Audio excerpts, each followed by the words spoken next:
So the beautiful world of procrastinators, another topic very close to my heart. I think in the startup world, we should talk more about it. Really, the art of identifying one and avoiding being one. That could be the recipe for success for your startup.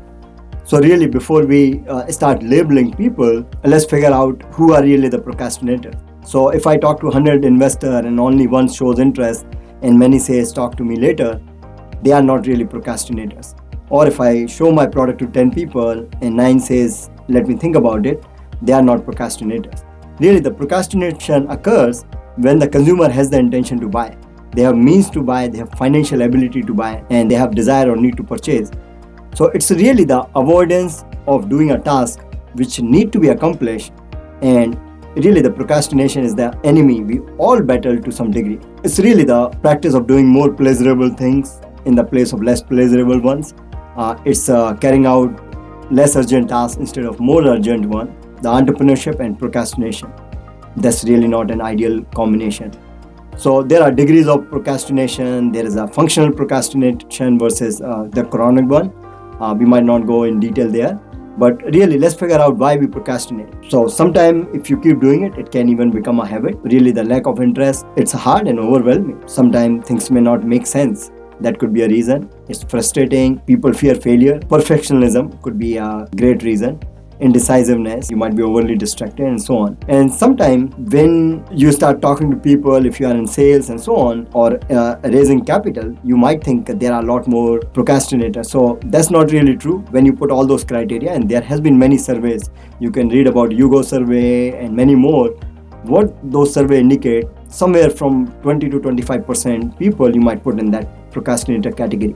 Sometimes we feel that people are wasting so much time at workplaces, maybe 3-4 hours every day in procrastination. That's not true.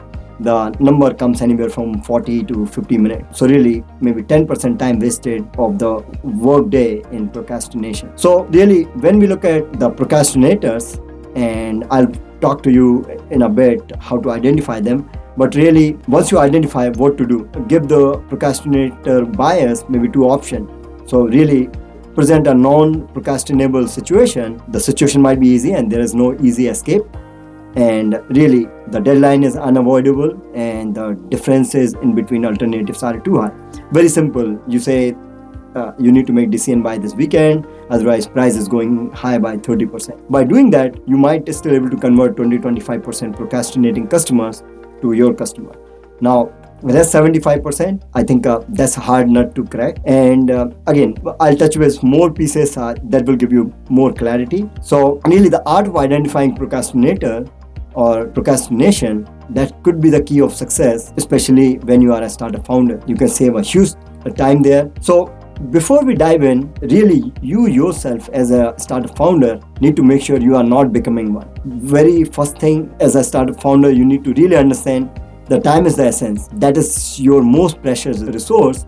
And what really happens if people are spending, let's say, 2 hours in researching and trying to save $50-$60 on a plane ticket, where you could make $50-$60 an hour, maybe you are doing less important thing over more. Extreme example, you will find some smart people sitting all night long in Las Vegas casinos playing poker.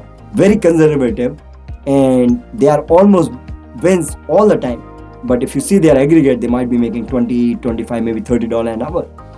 With that kind of skill and brain power, they can do many other jobs and can make the similar money or more. So why this happened, and there has been many research being published, like sadness of $1, if you really need to compensate, you need to make $2 or $3, and that level of happiness can compensate sadness of $1. So as a startup founder, you really need to level up and you need to get out of this kind of generalized boundaries. What you can delegate, what you can outsource, I think that is very important to learn. There are always exceptions. You will always find people who are able to do extraordinary things in spite of all kind of circumstances. But when you generalize, really, I'm talking in general, the higher likelihood.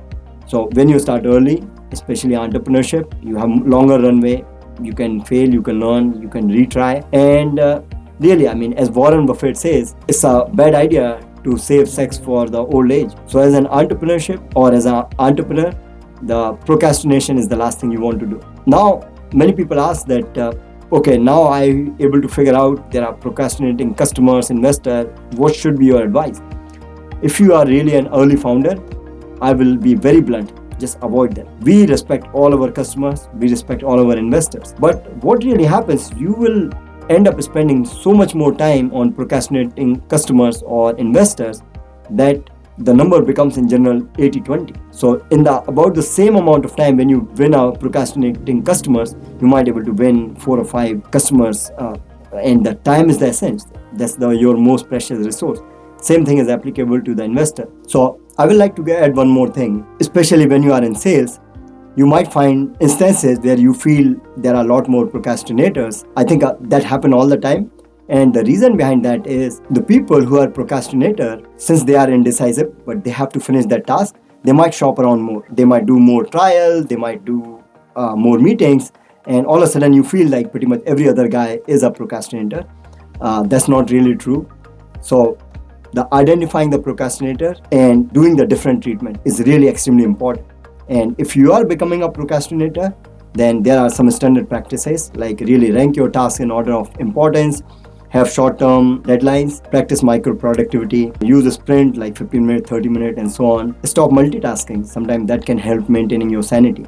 And really, the startup is going to be a long journey. So reward yourself for meeting smaller goals. I think that can keep your sanity and happiness there. Thank you.